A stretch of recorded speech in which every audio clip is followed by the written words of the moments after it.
about him knocking me down the other day. So we're going to kind of take it back to the basics with him. So we are using a halter and lead rope, so it isn't free choice.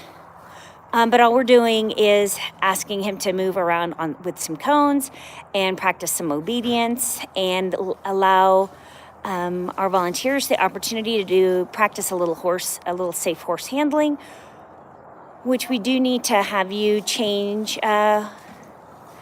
We need to have her change how she's holding the lead rope a little bit. She's at least picked it up, so we'll talk about that after the video.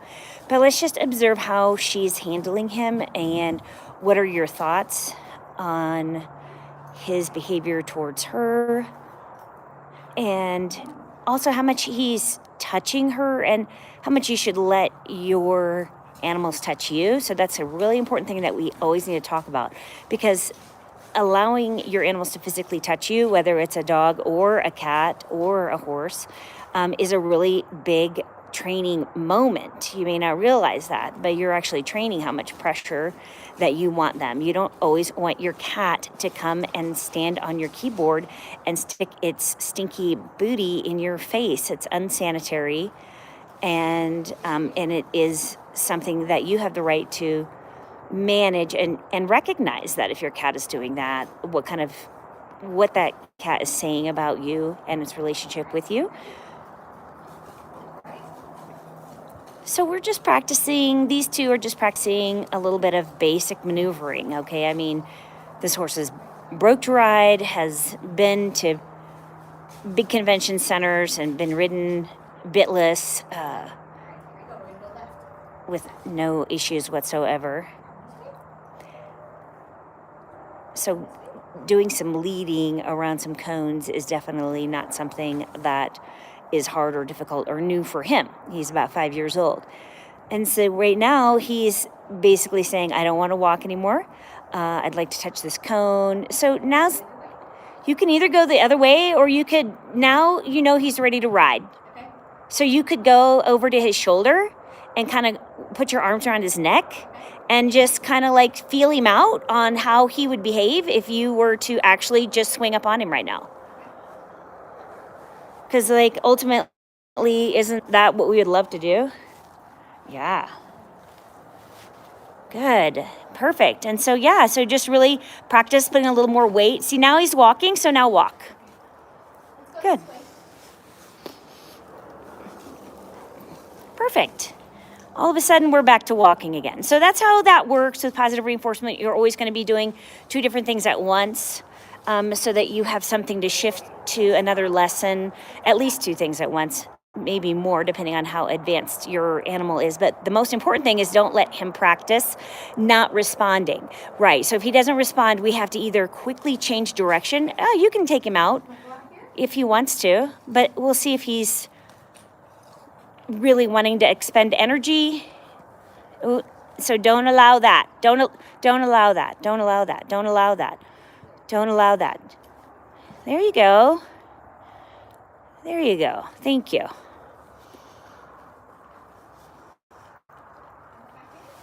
Yeah, it's a little better inside, right? The footing is better. Good, and now he's got some energy. So let's do some walking. Let's go. Yeah. Woohoo! Yes, let's do some figure eights maybe even speed it up a little bit. I like the energy. Then we lost the energy. Okay, so at least move him out of the doorway, one way or the other. I don't appreciate him taking control of the situation by stopping and then us allowing him the reward of just hanging out in the place he wanted to stop. There we go. That's better. Good, yeah, a lot more circles that direction. Perfect. Yeah, no lollygagging by the door. Nope, let's go. Let's go. That's 2 that you asked him. Good, so good. I'm glad you didn't get to 3. Perfect. Yeah, cut through. Good, stop. Very good. Now go and you can rub on his withers and massage it and stuff. He's done a lot of rounds with you, and we haven't taken a moment to actually meaningfully reward him. Again, we don't need to use food. No, I would not. No, because he's just not,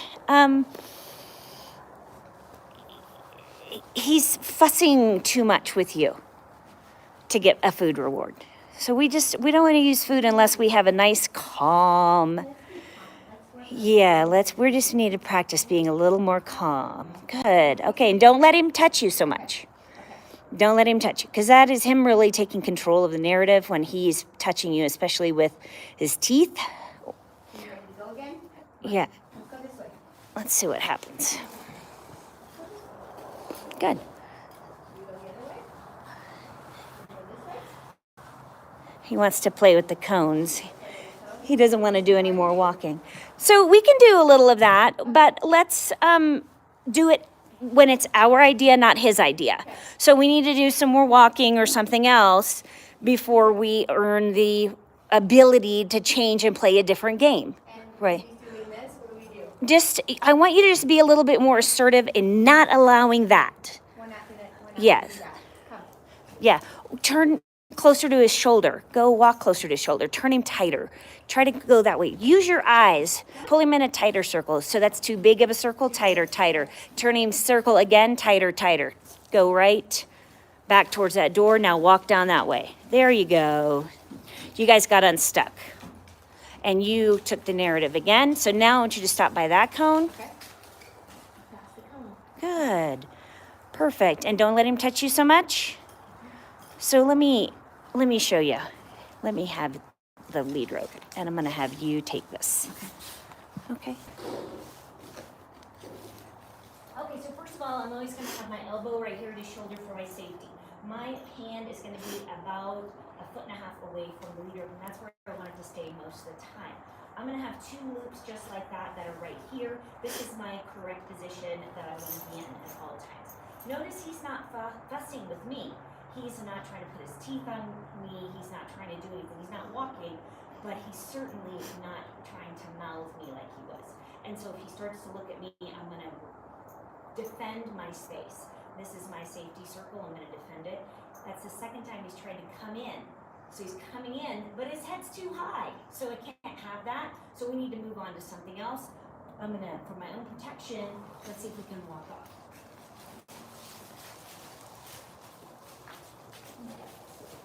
So that's like a 7 that he's pulling on me on the lead rope. So I'm going to stop right there.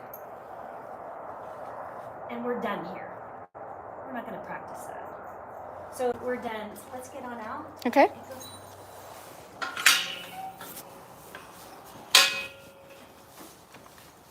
Oh, and close. Okay. Okay, so in a situation like that, when your horse, even if you're doing something really simple, right? This is a broke horse. He's been to expos, he's been trained, he's been on trail rides, he's done it all. So for him to just do a couple of figure 8s inside a barn is nothing, okay? But since it's nothing, since we know that his training is that's something that should be very simple and easy for him to do. We've done the 7-step pre-flight checklist. He's not hungry, his friends are around. We've done some exercises, and so it's time for him to do his part of the conversation, which is to spend a little time doing something very simple, and it's also good for his body. So if we have to use a little art negative, a little bit, then for his own safety and also for our own safety, maybe that's appropriate. I think that's a conversation that you need to have with your veterinarian and your trainer to balance out the horse's health and well-being. In his case, his laminitis, his feet, and he needs that blood flow, he needs that circulation, but also we can't have him be mugging us all the time. Okay, so that's it. So tune in tonight. I have Cesar's video all about his laminitis. Sugar says, bye you guys, have a great rest of your Friday, and thanks for being here, and we'll see you in another video another time. Thanks for stopping by. And X.